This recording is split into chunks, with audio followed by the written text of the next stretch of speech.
Good morning and Happy New Year. Thank you for joining us on CFAX 1070 this morning, and I do hope you stay with us throughout 2013. It is a new year. I'm just trying to get my mind wrapped around it. You know, you do all the planning and all the preparation going into the busy holiday season in December, and you think you're prepared, and then it is so hectic, and the new year is upon us so very quickly. Hope it was a happy arrival for you and yours, and a safe one. We're going to spend some time on the program this morning talking about the year ahead. And obviously, because it's the year ahead, it's by its very nature speculation. And I will be welcoming your participation, and I'd like to hear what you expect to see will be some of the trends, both big and little, in 2013. I want to kick off the conversation this morning with the publisher of the TrendsJournal. These are folks who would I describe you as futurists, shrewd, informed observers, informed speculation about what we can expect. Gerald Celente, thanks for making a few minutes available for us today, sir. Oh, my pleasure. Thanks for having me on. No, we don't call ourselves futurists because no one can predict the future.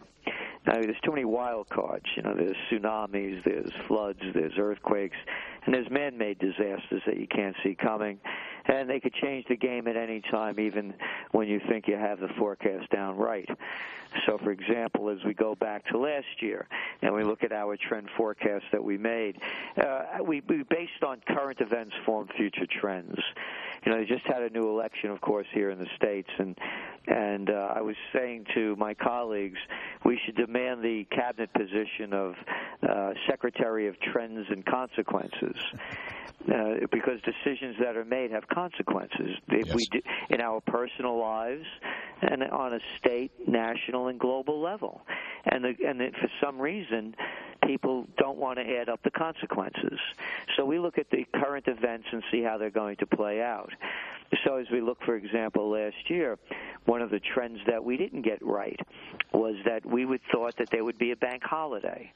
And the reason we thought that would happen was particularly was going on in Europe and the destabilization of the entire Eurozone with the debt crisis.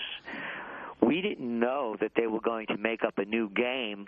I got a name for it. We'll call it long-term refinancing operation. We'll just call it LTRO. Okay. All right? And we're going to print all the money we want, give it to the banks, and we're going to tell them they don't have to pay us back until we tell them we need the dough when the next crisis hits. So you don't know those things are going to happen. We don't know they're going to come out with a new scam called, I got another one for you, OMT. How about ongoing monetary transactions? What does that mean? I just keep printing the damn money and getting it out there and lower interest rates to near zero so we could prime the pump. How about this one? How about we're going to have QE3, QE4, and QE whatevers. So we don't know that they're going to do these things. And we also don't know the dirty dealing, the disgusting criminal activity that nobody wants to call it what it is. I got one for you. Right. Let's rig the rating game of interests. We're going to rig the interest rating game, the LIBOR. And that means that all of the interest rates that are set virtually from around the world, you, me, and a bunch of our buddies inside the banks are going to rig them. So we're going to fix the game so we could win every time. So that's where you get your forecasts wrong. So that's what throws us off. It's the unknowns, the dirty dealings, and of course the natural disasters. But most of the disasters are man-made.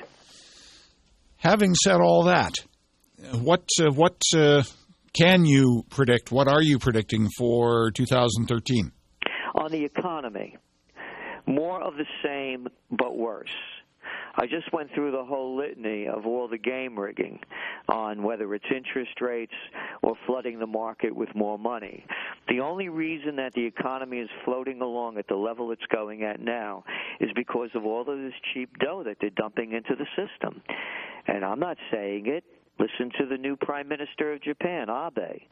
He said a currency war has begun and is now telling the Bank of Japan to lower interest rates, and they are. And you saw the yen dive. You look what's going on, as I mentioned, in Europe, in the United States, in China. China, of course, it's very hard to get information coming straight out of them, yes. But you can see what they're doing. They're dumping yuan into the market. They do it differently, however. In the United States, what they do is they dump money into the market, and we have more money to spend. They give it to the military to start wars. In China, they've been build rather than firing bullets, they build bullet trains.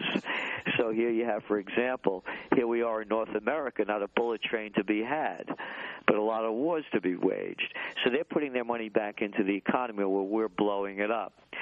So what we're going to look at in 2013 is, again, more of the same but worse. There's not going to be an economic recovery because they're not creating the high-paying jobs and building the economy. They're just pumping money into it. Interesting that you mentioned Japan. Maybe it's just because there was so much news out of Europe, and of course with the emergence of China, and to some degree the recognition of the size of the Indian market. Japan wasn't in the headlines very much in 2012. Not at all. You're right. Do you see that? Do you see that changing again in 2013 and reemerging as a power on the world stage? Not a power on the world stage, but it will reemerge. And the way it will reemerge, first of all, Japan is in a recession, and they have to dump money into the system to get themselves out. But more importantly, they're going to, and unfortunately, they're going to emerge more in the news because the war drums are heating up. I mean, anybody old enough to know a little bit about World War II know that the brutality the Japanese committed against both the Chinese and of course, the islands throughout the area would know, what they did.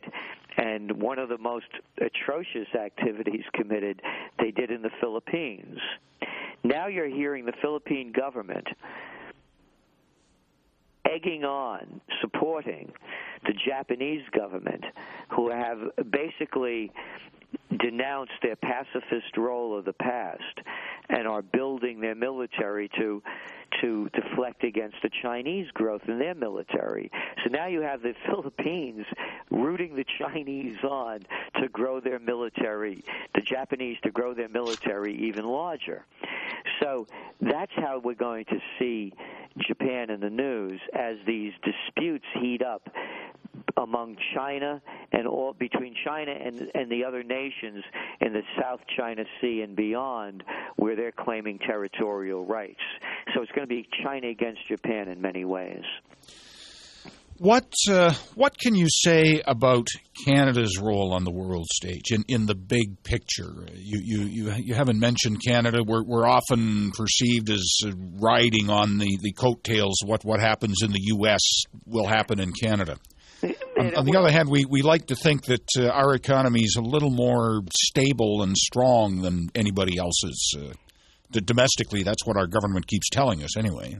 It is somewhat stronger. However, Canada is an export-driven economy as well.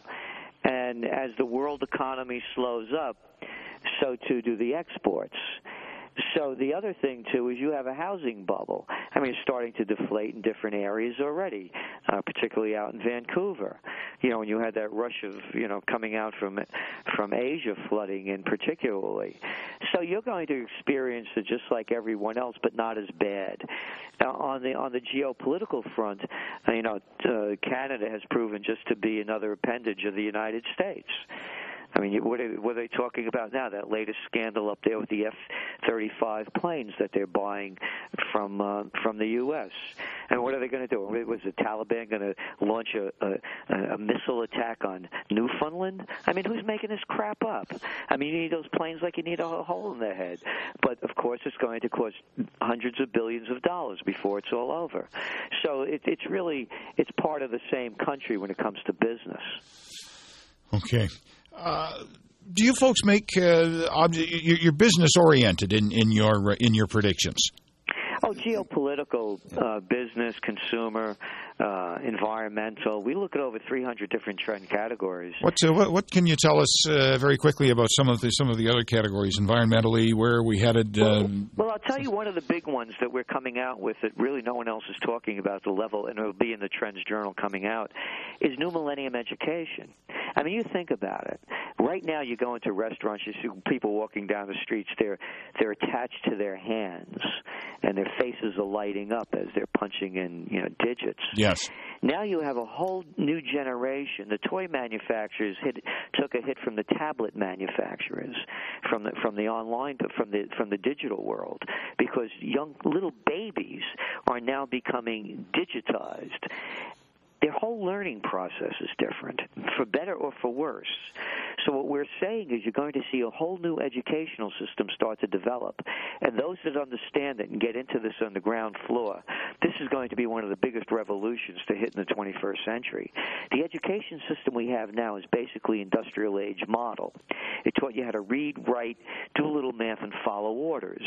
It was geared to put people into factories, large numbers, to take orders. And now that's breaking down. The children are learning totally different, but there's no education system in place now to teach them. The people that get on the forefront of this is going to be huge. And again, it's a whole new learning process. Just as brick and mortar has been taken over by e-commerce to a large extent. It hasn't totally taken it over, of course. The same thing is going to happen beyond just digital learning, online learning. It's going to go much further than that. It's a whole new learning process. Who's going to drive it? I mean, is it going to be public sector or private sector? If the public sector gets into it, it'll be a losing deal. And I say that without hostility, only going into fact. You look at public education in the United States. We spend more money than any other country in the world per capita, per person, but yet we have one among the OECD nations. We don't even win, place, or show. How about leaving no child behind? Look at that. How about? I got an idea. Let's create an education czar to go in with all the other losing czars that they create. So no, they can't do it. They don't have the wherewithal. They don't have the knowledge, and it keeps getting co-opted by political interests and business interests. It has to come from the public sector, private sector, to really be. It can be generated into public education, but the spark of creativity, as we see it, has to be a private sector generated force. So the opportunity is there for the private sector to move into education to a scale never seen before. Exactly. I mean, think about it. No one knows the learning process of young children that are being born into this era. Those of us that are old enough, we remember when it all began. It was the early 90s. How many people there was no online life like this. Remember those videos that you used to look? They were like stick figures moving. Yep. So trends are born, they grow, they mature, reach old age, and die. The digital trend, the Internet revolution, is only in its growth stage. It's only about 20 years old. Yeah, where will it be another generation from now? Exactly. Big change afoot, sir. I understand you've got a lot of these interviews to do. I thank you very much for giving us a few minutes of your time today. Oh, thank you very much for having me, and all the best and a Happy New Year. I look forward to doing this again 365 days from now. Okay. Right. Who knows? Maybe sooner. Gerald Celente is publisher of the TrendsJournal. We should let folks know where this is available. You can find it online, of course. TrendsJournal, all one word, .com website. Gerald Celente is the publisher.